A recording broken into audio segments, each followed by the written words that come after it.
Hi, I'm Mr. Cellini, and today we're going to practice reading and annotating documents that have appeared on the Enduring Issues essay.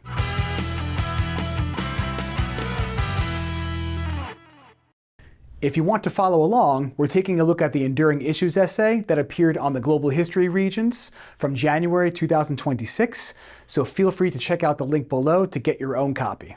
This is what the task will look like when you get to your Regents. I pulled this from a past exam. It never changes. The task is the same every single time. There's a lot of stuff going on here, and I'm not gonna overwhelm you with all the details right now. I'll summarize what this is. You get 5 documents in a packet. What you need to do is find an issue that's common in the documents, and then write about how people are affected by that issue in 3 out of the 5. You do not need to write about all 5. If you want to get a good grade, you have to write about 3. And it's better to write really detailed about 3 than trying to write about all 5. And when I say writing really detailed about 3, I mean bring in some outside information, meaning stuff about the topics in the documents that you learned about in class. That way you could prove to the reader that you actually learned something this year and you're not just kind of spitting back the stuff from the documents. So over the next few days, we're going to practice taking notes on the documents. If you do what we say, you should do just fine on this.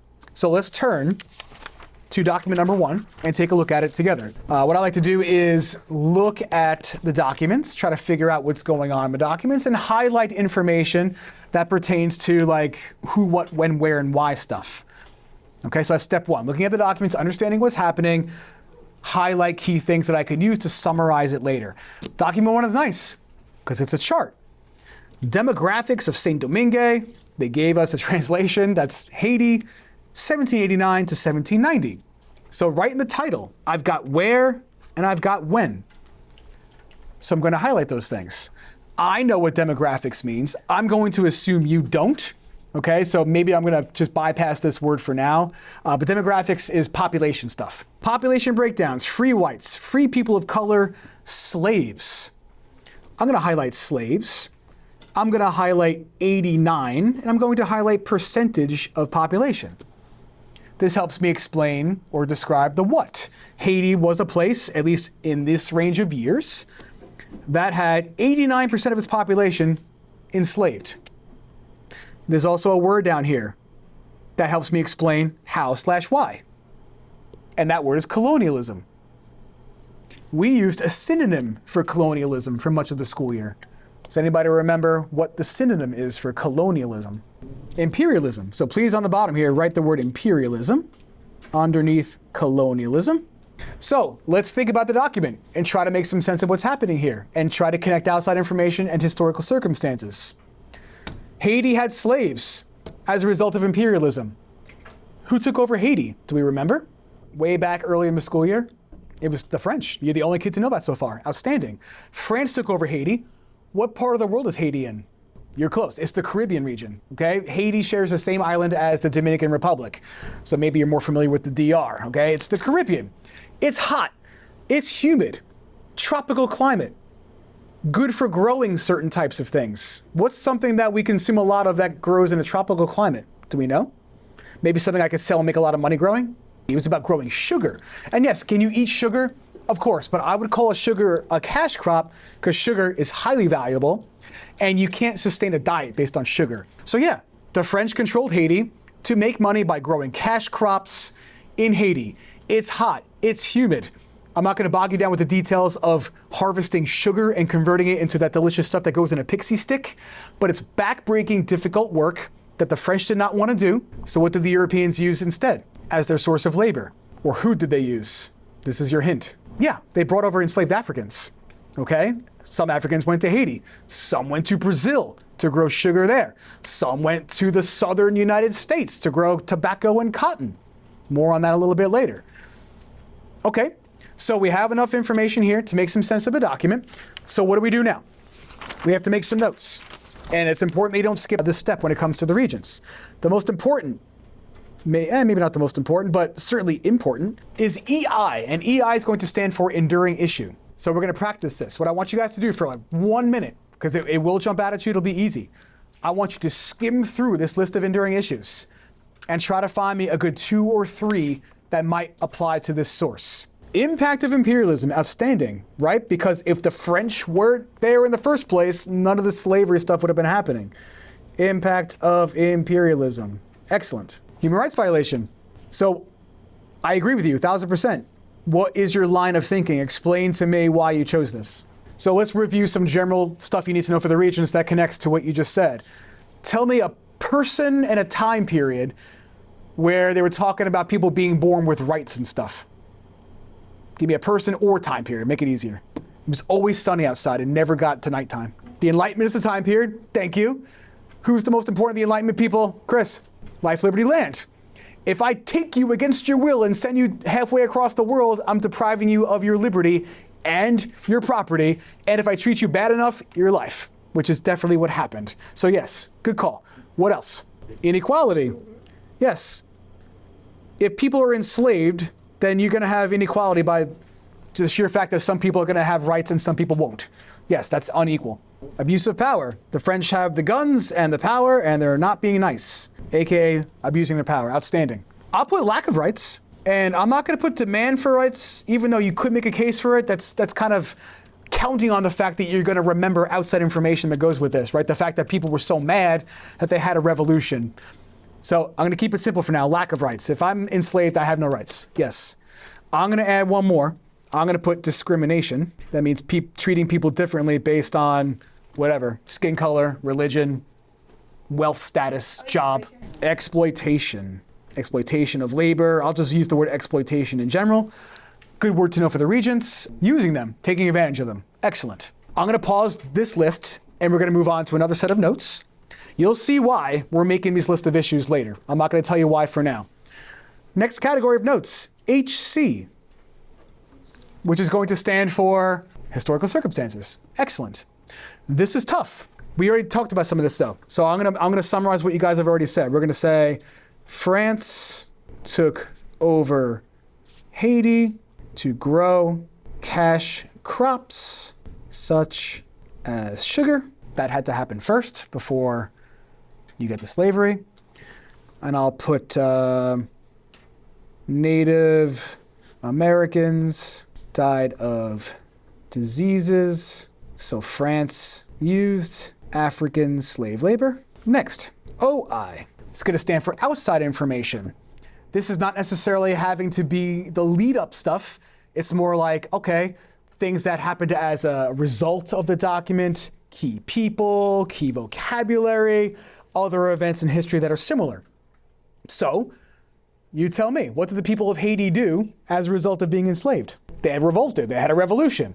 That revolution was inspired by those Enlightenment ideas. We have to make that connection. Enlightenment ideas inspired the French Revolution and American revolutions. When those ideas diffused around the world, they would inspire revolutions in the Caribbean and in South America. For the sake of Regents review, and because there's a question about it on Friday's test, does anybody remember the name of the South American leader who fought for South American independence from Spain?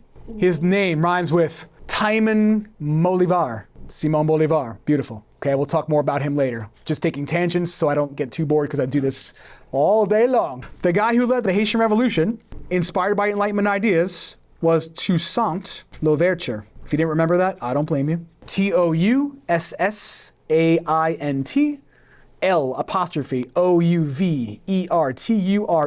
led revolution, comma, inspired by Enlightenment ideas. Just abbreviate, Enlight is good. I'm not abbreviating because I don't want to confuse you guys, but when you make notes, feel free to abbreviate. No one's grading your notes on the Regents. I'm doing this so when it comes time to write the essay, I just write about my highlights and my notes. Haiti becomes independent, but Haiti is a country that continues to struggle. And part of it has to do, again, with the impact of imperialism. Do you guys remember what Haiti had to do to finally get France off its back? You could probably guess. What's the word we use in this class for when one country gives money to another as like a, I'm sorry for causing you problems? Like Germany was forced to pay this because they caused the British and French problems. Do you remember the word? Rhymes with fleperations. Reparations. But had to pay France reparations. I'll put a $, equals debt for Haiti. Took them decades to pay that debt off. And when your country's in debt, you don't have money for other things, like building up industry, schools, etc. This is one reason we can use to explain why Haiti is a country that continues to struggle. So if I'm writing an essay about the impact of imperialism, this is some solid outside information, because France did that to Haiti. One last thing, two more things. If possible, you're not going to be able to do this for every document, and that's fine. Because the goal is to not write outside information for every single one of these documents. You don't need to do that. If you could just build it in here or there, that's good enough. If we could think of other events in history that are similar to what we see in the document, that might be good, some good stuff for our conclusion paragraph. And we'll talk more about what goes where later on this week. Can you think of any other event in history where people of color were being exploited with slave labor to get stuff for a colonial country like France or anywhere else in Europe? I can think of I could think of more, but two examples that you either learned about in the 7th or 8th grade and one this year. The Congo. Belgium used slaves to, what do they use the slaves to do in the Congo? Do we remember? To do the rubber thing, to collect rubber. Excellent. True or false? America had slaves. Yes, this is a global history class, but you are allowed to write about your own personal experiences and United States history in this essay. So if that's the only outside information you can come up with, that's what you do. So I'm going to put that down here. Slavery in the American South.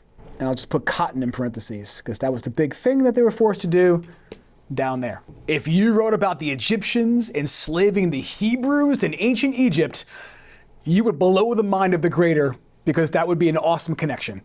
Okay, so yes, you can write about United States history on this, and if you remember anything from the 9th grade, that's world history stuff that relates, do it. And that's 9th grade, and that would be awesome. You would make the grader very happy that you brought in some 9th grade content. Very good.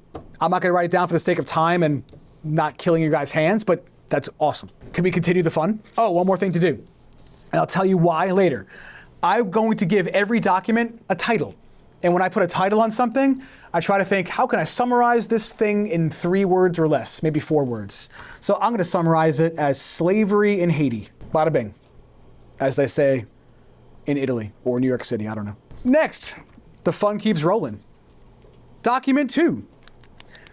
If you've got source information, use it. I don't expect you guys to remember Amritsar Massacre, but you did learn about this. Okay, you guys had an article not too long ago about a certain guy named Mohandas Gandhi who fought for Indian independence. He was an Indian nationalist leader, told all the Hindus and Muslims, put aside your differences, let's unite together to kick the British out. This event, the Amritsar Massacre, was when a peaceful protest was happening against British laws, and the British opened fire and killed a bunch of people. Okay, we've learned about several events in history in which peaceful protesters were shot. This is what the document is about, the Amritsar Massacre. Philip Reeves was in India and interviewed Singara Singh. He filed this report. For 87 years, Bapu Singara Singh has been carrying around a terrible piece of history in his head. Singh is thought to be the last surviving witness of an atrocity committed by an occupying army in Amritsar in North India. So I've got where, I've got India, I've got some of what happened. The author is choosing to use the word atrocity. That's a good word to know for the Regents. Do we know what an atrocity is? A really, really, really, really bad thing, right? Worse than me not being able to get White Castle on a Friday night. What is the first atrocity that might come to mind that you learned about in 10th grade? The Holocaust. Enslavement of people is an atrocity. The Holocaust, an atrocity. September 11th, 2001, an atrocity. The bombing of Pearl Harbor, an atrocity, right? When unarmed people by the thousands are killed, or millions, I would call that the Cambodian genocide. All these things are atrocities. Singh was in his early 20s when British forces, so I know a little bit about who did this, were trying to quell an uprising, opened fire on a large crowd of unarmed Indian protesters. A revolution, a rebellion, a protest. I'm going to put protest next to uprising. To quell something means to try to stop it. Interesting word choice there. So you got a bunch of people protesting. The British view this as a revolution and uprising, and they shoot unarmed Indian protesters. This 1919 event, I'm highlighting 1919, so I have a year when this happened, was critical to India's history and the eventual end of England's imperial authority. This implies, in a confusing way, that this is the beginning of India's fight for independence, because they viewed this as an injustice. It makes people convinced that the British need to go, and they fight using nonviolent civil disobedience to try to achieve that. Most of the world has forgotten about it, unless you're in a 10th grade social studies class in the state of New York, but it has shaped Singh's worldview. For the sake of time, I'm going to skip reading the rest of this because it kind of just reiterates how sad it was for this guy. Like, he walks around his entire life thinking about how horrible this was. I don't need to write about this in my essay. I'm going to skip it. I have enough things highlighted to get the gist of what the document is about if I'm summarizing it in my essay. So go to your list of enduring issues, do the same thing. Find me 2, 3, 4 issues that might apply to this one. Protest. You nailed it. That's what the people are doing. And that's why they got shot. So yes, conflict. Someone's getting shot. That sounds like a fight to me. Demand for rights. That's why they're protesting. Inequality. I'll take it. British people have it better than Indian people. Otherwise, there wouldn't be a protest, probably. Very good. I have a couple more in my notes. Human rights violation again. I'm denying people's right to protest peacefully. I'm denying people's right to life. I have 2 more in my notes. Abuse of power again. Brits doing bad things with their superior weapons. And I had that one in my notes, and I have one more in my notes. Actually 2 more, but I'll take 1 more for the sake of time. Impact of imperialism, yes. Because if the Brits weren't there, this would not be happening. Very nice, guys. I'm really proud of the way you're attacking this. Really, really nice. How about 1 more thing, and I'll give you a few minutes to chill. Can you guys remind me why the British were in India in the first place? Natural resources like spices, excellent. I'll write this down in a second, just listen for now. What's another thing that makes India very special for the Brits? Good for trade, it's in the middle of the Indian Ocean. What does India currently have more of on this planet than any other country? People. And why is that important if you're the British? Why do you want to have a country with a lot of people? Okay, I can get those people to help me fight wars. Indians fought in World War I and World War II for the Brits. Why else do you want to have control over a lot of people, Ella? To sell them stuff. Exactly. It's a new market for British goods, right? If I could sell my stuff to 1.5 billion people like Apple does with iPhones, you make bank. So give me 1 more minute while I summarize some of those ideas right here. I'm going to put cotton in parentheses because that's really what the Brits wanted from India at this point, because you can't grow cotton in England. And if you're going to make cotton shirts in your factory, you got to need cotton from other places. And large population equals large new market for goods. Please write down the jewel in the crown of the British Empire. It is a phrase that I've seen in the regions before. It's a metaphor in that India was the most special part of the British Empire from a British point of view, but they literally took a giant naturally occurring diamond from India and brought it back to England and put it in the crown of one of the royal family, members of the royal family. I forget which one, doesn't matter. It's still in England today, and it's something that they fight over who should control it. I showed you guys that video a long, long time ago. Okay, let's move on to our good old buddy, our good old pal, OI, outside information. So when we do outside information, I like to think of it in a number of ways. I like to think about maybe key people, details, vocabulary that can connect to the document, or maybe effects of the document, right? Because historical circumstances is like causes for why this happens. Effects are not there. So that's an opportunity. So can you guys tell me how Indian people reacted when they're having to deal with these injustices and poor treatment? They revolted. Okay, an independence movement begins. So give me a person, give me a set of strategies or tactics that person used to get the Brits out of India. Gandhi's the guy, and peaceful protests, yes. For the sake of Regents review, if I say peaceful protests, the Regents might use that expression. They might call it nonviolent protest, but every once in a while, they'll throw the more complicated synonym for peaceful protest. Does anybody remember what we called it? Another synonym. Peaceful protest, nonviolent protest, civil disobedience. Outstanding. So let's put down Gandhi led nationalism slash, I'll put in-depth movement for the sake of time, used civil disobedience. That's when you peacefully disobey, peacefully break laws. Don't do what they ask, accept being arrested. The goal is to make your oppressor look like a big jerk, a big bully, so that they're pressured by the rest of the countries in the world to back off. So give me an example of one nonviolent form of protest that Gandhi used. Like one actual thing that he did or encouraged his people to do to stick it to the Brits. The Salt March. How about one more? Boycotts, you got it. Cool. So let's put Salt March and boycotts. Not buying, right? If the Brits are in India to make money and the Indian people are not helping the Brits make money, maybe the Brits go home, is what the thinking was. Nice. Really, really good. Let's do one more thing. That might seem like a big tangent, but it's really not. And it's on the Regents more than you would probably imagine. But the Regents loves the concept of turning points. It's an event in history that changes the course of history. The Regents likes to talk about the Industrial Revolution as a turning point. Before it, everyone made stuff by hand. Most people worked on farms. No one's working in factories. There's less pollution. Boom, Industrial Revolution, people start moving into cities. Pollution becomes a reality. People start commuting to work. Everything's made in a factory, mass produced, working conditions bad. Rise of labor unions. Communism comes. There's another turning point that they like to talk about that changes the course of history for colonies, meaning someone else owns me. I'm a colony. I'm India. The Brits own me. Gandhi helps, but there's another event in history that encourages, let's say, the British to say, you know what, enough empire stuff. I'm going to give all my colonies independence now because I can't afford it anymore. It's too hard for me to hold on to my empire.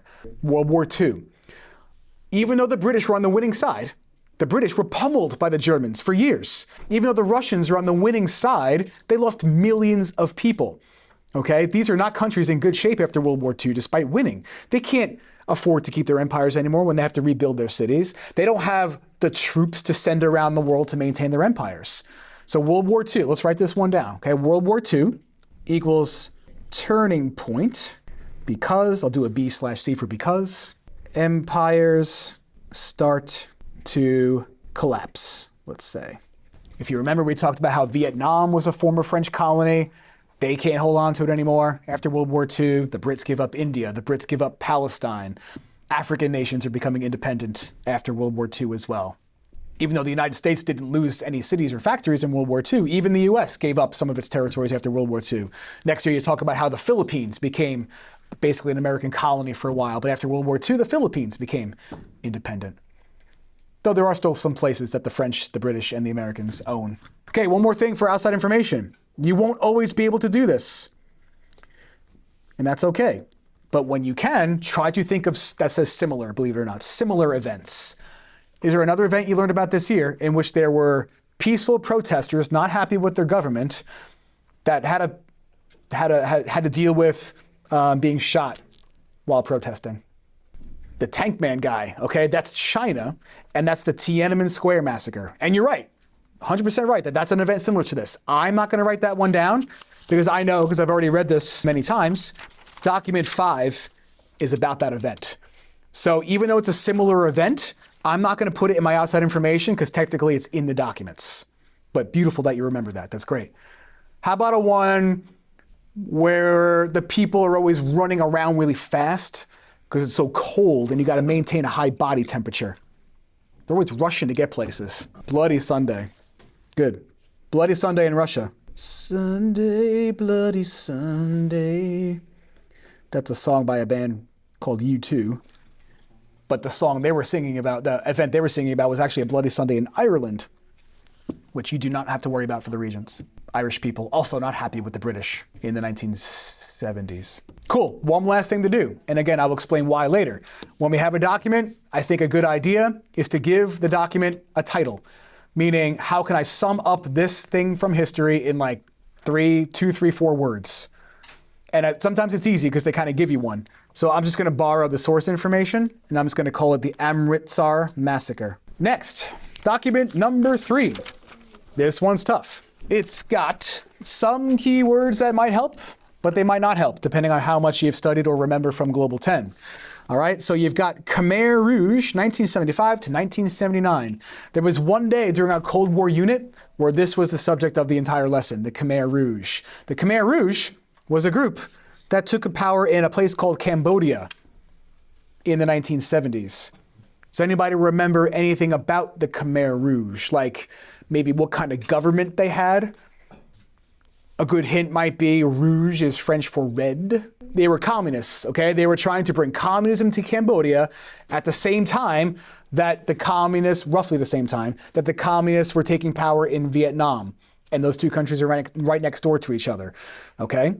So, do we remember what the communists did in Cambodia that was not so nice? Take away people's land, deport people to labor camps until where they worked until they died. Some people call this event a genocide because Pol Pot, the leader of the Khmer Rouge, was trying to basically wipe out anybody in that country who had any degree of intelligence or wealth. They literally said to people, okay, you've got glasses, come with me. We're gonna kill you first because you're a threat, right? You might know about natural rights. Just like Robespierre during the French Revolution, the Reign of Terror, if you looked rich, they would arrest you and decapitate you. Similar stuff. So this is not going to be a fun document. I'm already thinking human rights might be violated here. Along with millions of other Cambodians, my family was forced to evacuate the city. So people were forced to leave their homes in a city, leaving behind our home and all our belongings. For 3 years, 8 months, and 21 days, we were made to live in villages more akin, meaning similar, to labor camps. What's another event in history where people were sent to a place where they had to work until they died? Auschwitz was a work camp. During which event? The Holocaust. Excellent. Where every day was a Monday, and every Monday was a work day, no matter if you were 6 or 60. Inside our prison, our former life, religion, school, music, clocks, radio, movies, and TV were banned. So I'll just put our former life, banned, music, movies, TV, some stuff that we enjoy, no more. Rules and laws were enacted to control our travels, friendships, and relationships, familial or otherwise. The Khmer Rouge dictated how we could dress, speak, live, work, sleep, and eat. Dictate in this context means control. So this communist government determined what you were allowed to wear. That sounds like a denial of the freedom of speech, because speech more broadly means freedom of expression. And the way we dress is a way to express ourselves. From dawn until dusk, we dug trenches, built dams, and grew crops. So they were doing farm work. As our stomachs ballooned from hunger, Khmer Rouge soldiers with their guns guarded the fields to prevent us from stealing. No matter how hard we worked, we were never rationed enough food to eat. We were always hungry and on the verge of starvation. Remember, when you're looking at a document, try to highlight or underline, bring a highlighter to the Regents.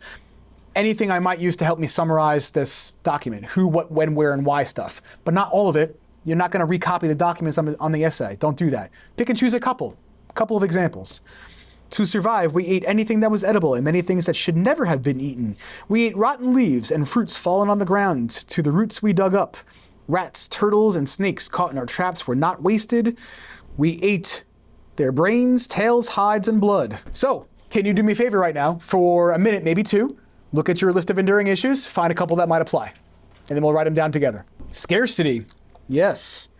Could somebody just define scarcity for me? I know it's on the page, but yeah, it's a lack of something, right? In this case, yes, the food is scarce.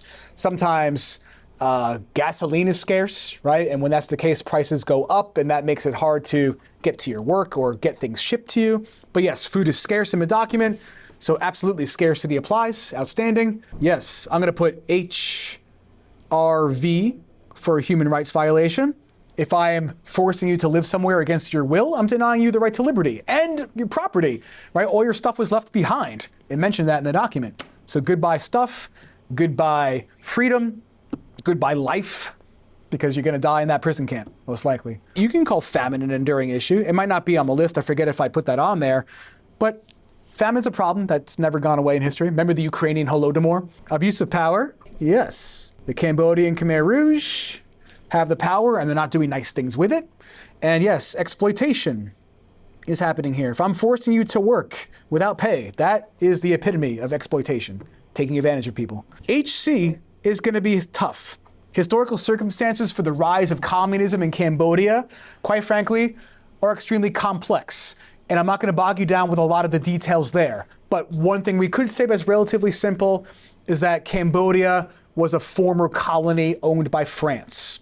Okay, so if I'm writing about Cambodia, that's just a nice little fun fact to throw in there, perhaps. And that happened long before the Khmer Rouge. And I'll tell you why I'm going to put this down in a second. I'm going to put Cambodia was a French colony until 1950s. It was actually part of a larger colony connected to Thailand, Laos, and Vietnam, but I'll keep it simple.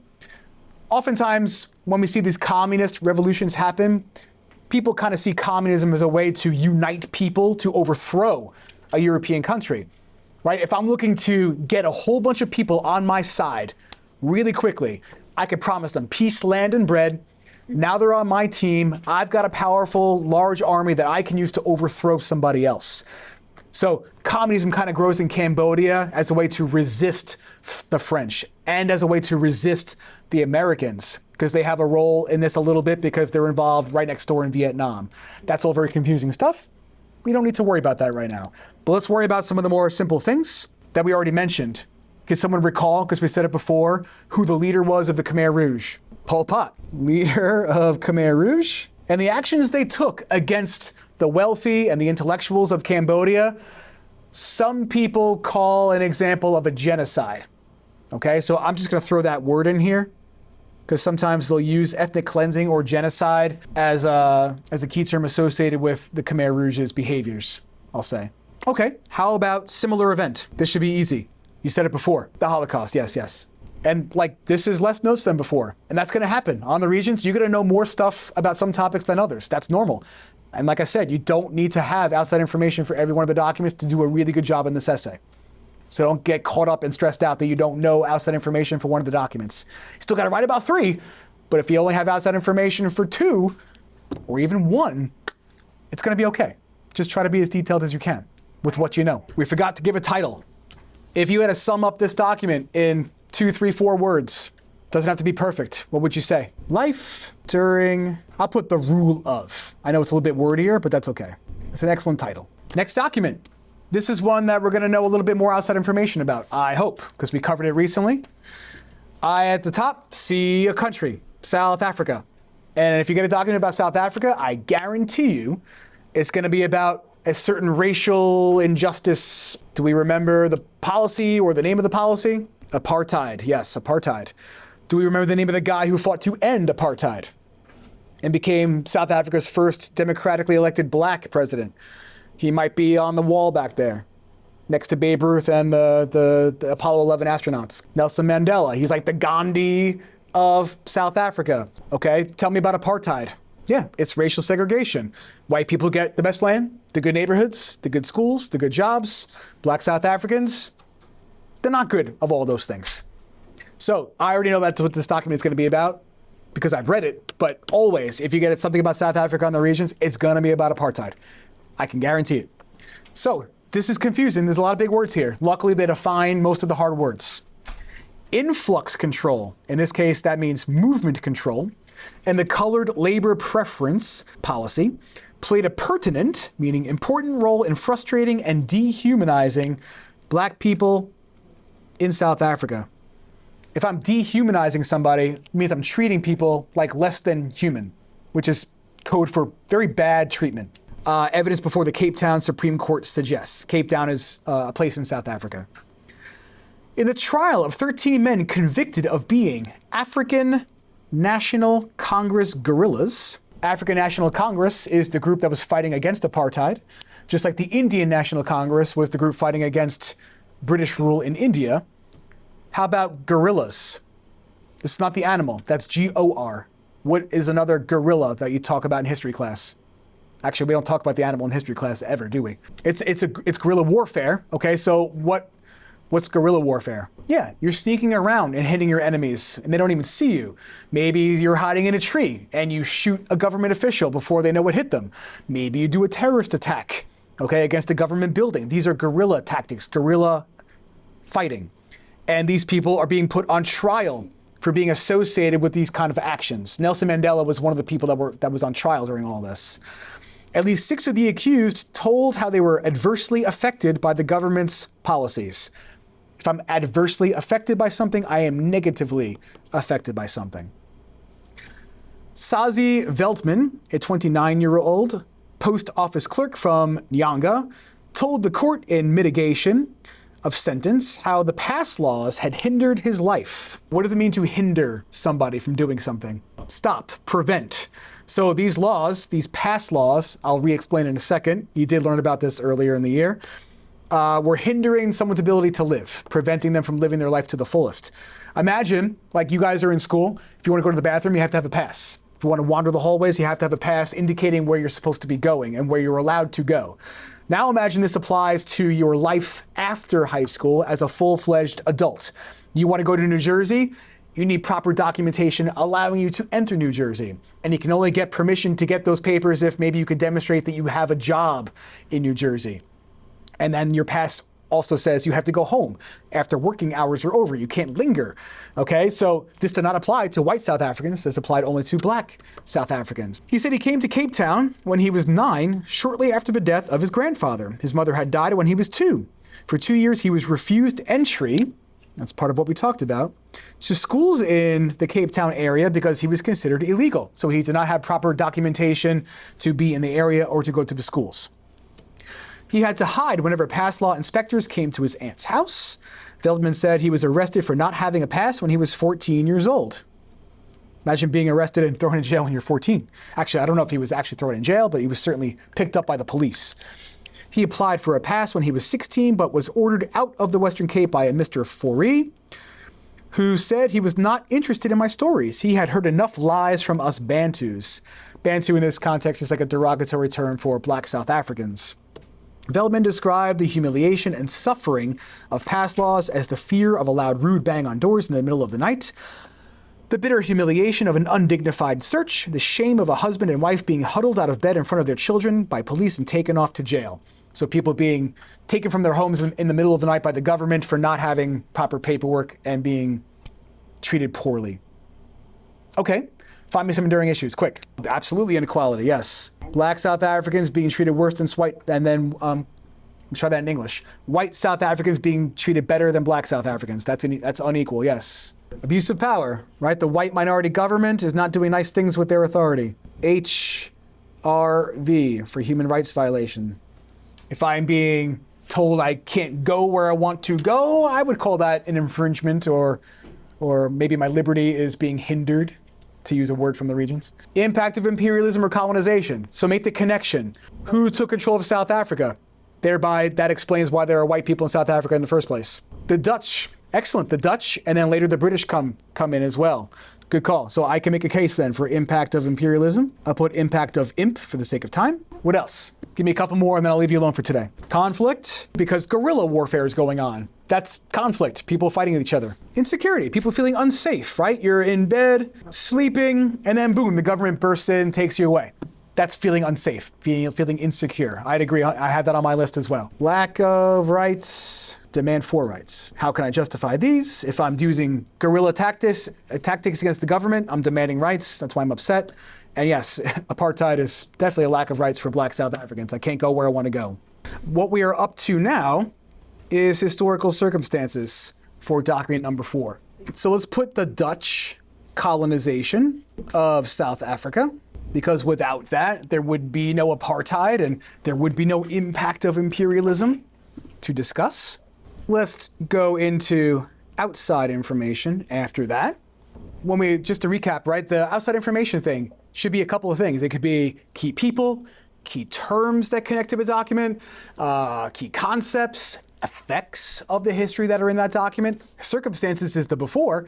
If you talk a little bit about the after, that's also good outside information that connects. So for example, this document is about apartheid, but the word apartheid does not appear once in this. And sometimes they do that on purpose to give you a nice, easy opportunity at throwing in some outside information. So I'm just going to drop that word in here, apartheid. And yes, despite the H, it is pronounced apartheid. And I'll just go racial segregation, in case we forgot what that means. Key people. This document is about the African National Congress and violence, but also sometimes nonviolent protest against apartheid. Does anyone remember the name of the guy we most closely associate with action against apartheid? He's on the back wall, next to the astronauts and George Herman Babe Ruth. Nelson Mandela led protests, became first elected black president of South Africa. When apartheid ends, black South Africans are given the right to vote for the first time. And of course, they're gonna pick their man, Nelson Mandela. They're not gonna vote for the white leader who's already in power, right? They're gonna pick somebody new. So a strategy that Nelson Mandela and other African National Congress leaders used to force the government to stop all this stuff. It's kind of like what we learned about with Gandhi, but maybe taken to an even more extreme.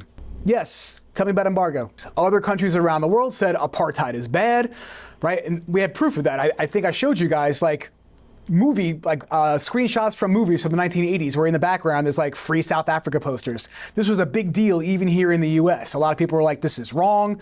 We have to help end it. So countries around the world said, let's stop buying stuff from South Africa. If everyone stops buying stuff from South Africa, the government does not collect tax dollars, it loses power, it doesn't want that to happen. So they say, fine, it's time for us to start making some changes. Never mind the people protesting inside the country and being mad. All these things together leads to, by the early 1990s, the white minority government of South Africa saying, it's time for this to end. So let's put worldwide boycott of South African goods. And then, yes, I think it's important to make a note of some synonyms. In parentheses, I'll put the words embargo and sanctions. For our intents and purposes, we'll kind of say these words are synonyms. They all kind of refer to I'm not buying, I'm not trading with a country.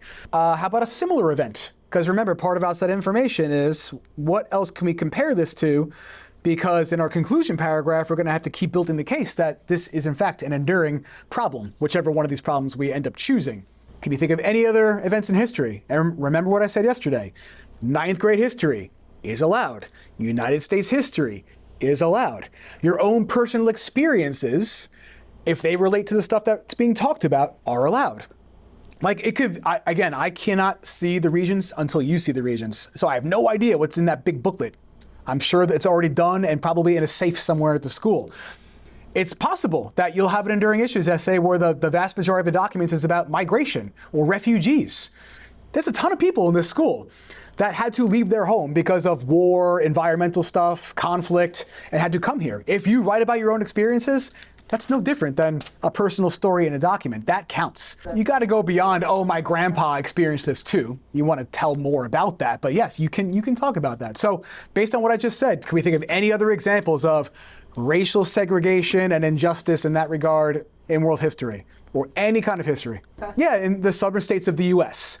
Okay, not South America, which is what a couple of kids have been saying by accident. The southern United States, Jim Crow laws. If you don't remember Jim Crow laws as a title, don't worry about it. If you survive this year, you'll go and learn about that next year. But Jim Crow laws in southern United States. SUSA, Southern United States of America. And again, I'll just use segregation if you don't remember Jim Crow laws from the 8th grade. Cool. One more thing to do for document number 4 is to give it a title. Because in our essay, as we'll talk about, we don't want to say document 4 talks about. No, instead we say apartheid in South Africa was like this, right? We want to kind of refer to the information, not the document number. So what could be a good title for this? I might have just given one. Effects of apartheid. Sure. Perfect. Moving on. Last document, finally. I feel like we've been doing this for years. We've got a document about something we learned about fairly recently, and that is the massacre at Tiananmen Square. I'm going to highlight a couple of things on the bottom. Remember, when I highlight in a document, I'm looking for things that help me summarize who, what, when, where, why stuff. Does anybody remember what happened in Tiananmen Square, which is like the Times Square of Beijing, China's capital city? Chinese students protesting against the government. You're the only kid to remember that today. Congratulations, that's great. Does anybody remember what the students were looking for? Freedom of speech is one of them. What else? What do we call that word where I get to pick my own leaders and not just be told, here's your communist leader? Democracy. The Chinese students wanted democracy. Yes, and we'll talk about how/why in a second. So let's get into it. Beijing. It's still quietly referred to as, quote, the anniversary here. If you search for the words Tiananmen Square on the internet in China, you likely won't find anything. Which reminds me, I highlighted this term down here, Great Firewall. I'm told you all are technologically savvy, so tell me what a firewall is. It's a block, okay? So there's a firewall always on the internet. It's a great firewall in China. It's a communist government. Communist governments typically use a lot of this word to restrict your access to information, because they don't want you hearing bad things that might cause you to question the government. Yes, censorship, okay? Firewalls are a form of censorship. China has a pretty hardcore one, as does North Korea, okay? There's no like real internet in North Korea. It's just like a North Korean little mini internet that people have access to that the government controls fully. Anyway, even on Weibo, China's Twitter equivalent, where Chinese are increasingly turning to speak their minds, there is little mention of Tiananmen. In fact, on social media, those words have been blocked by the country's censors. There's the word censorship, kind of. It's not just Tiananmen that has been blocked on Weibo, the words today and June 4th. Yes, this is the 37th anniversary of the massacre, right now, today. And even the Chinese characters for the date/number combination 64 have been blocked. They really don't want people looking this stuff up. If you search on Weibo for any of those terms, you get the response. According to relevant law, regulation, and policy, search results are not displayed. It's funny that they straight up tell you that we're censoring the information. Today, June 4th, 2013, is the 24th anniversary of the brutal massacre in the center of Beijing, where troops and tanks and assault rifles cracked down, meaning tried to stop, student protesters who opposed the government, there's your what, and had set up camp in Tiananmen Square. So many details are still shrouded in mystery because of all the censorship. And even the death toll remains unclear and unconfirmed. Several hundred are believed to have been killed. In an age when the Chinese are finding their voices, there is enforced silence when it comes to Tiananmen Square. Of course, there's casual chatter in cafes, offices, and in taxicabs, but officially and electronically, it's quiet. Okay, this is like a hush-hush thing. The Chinese government doesn't want people to know about this because they want people thinking that the government is great, right? Because if people think the government is great, there are no more protests. This is all about indoctrination, brainwashing, all that kind of thing, right? The tools of brainwashing are propaganda and censorship. Find me some enduring issues. Go. Impact of ideas and beliefs. Okay. Yes, because these students get the idea in their head about democracy, and the impact is they're motivated to fight for it. So good call. Excellent analysis. That's a hard one to spot. Protest. That's what they're doing, and that's why they get massacred. Excellent. Abuse of power. The people with the guns are doing not nice things. Lack of rights. Yeah, I don't have democracy. I don't have freedom of speech. I can't assemble peacefully. I get arrested, I get shot. It's talking about firewalls. That's technology stuff. Anything else? I have a good 2 or 3 more that would connect to this. Democracy may be seen as the new way and communism the old way. Why not? So I'll put tension. I'm just going to shorten up the phrasing for the sake of time. B/W between old and new, instead of traditional and modern, but that's what that means. What if I were to say, again, human rights violation, HRV? If I deny you the right to protest, if I deny you your right to life, that to me sounds like a human rights violation. Desire for power? Yeah, power to the people, that's what they want, right? And they're not getting it, that's why they're mad. I'll take it. I'm gonna give you one that's a little bit harder to spot, just for the sake of time. Does anybody remember what globalization means? More trade, travel, and communication around the world. Everyone can talk to everybody, and anyone can buy something from anywhere. If globalization was not a thing, those Chinese students would not be in American and European schools learning about democracy and bringing those ideas back home. So you can call this globalization, you can call this interconnectedness, cultural diffusion. They're all sort of synonymous. Historical circumstances. How do we get to this? What's the lead up to a situation in which the Chinese leader is saying, hey, Chinese kids, go learn stuff in America and Europe and then come home? Why would he do that? What went on before all this? Or who was the Chinese leader who screwed things up enough to cause China to have to send its students somewhere else? Do we remember any of this stuff? Okay, how about cultural revolution during rule of Mao Zedong? We read some documents about students spying on their teachers, hating on their teachers, persecuting their teachers, breaking into teachers' houses and putting up hate posters, getting their teachers arrested, if not worse. There were stories of kids in the Red Guard killing teachers. Okay, that's pretty crazy stuff. If you do enough of that, your school system collapses. You can't teach anybody. The leader who comes in after Mao says, well, we got to catch up. So you, and you. We're going to help you pay for your schooling in America. Go learn stuff there. Bring your learning back home and teach the rest of us, or become a teacher here in China. That would be great. And that's why, right? Those kids sit in these classrooms. They also struggle to stay awake while we talk about life, liberty, property. And then they go back home and they go, wait, we don't have life, liberty, property the way the Americans do. We want it. Does it make sense? Hopefully.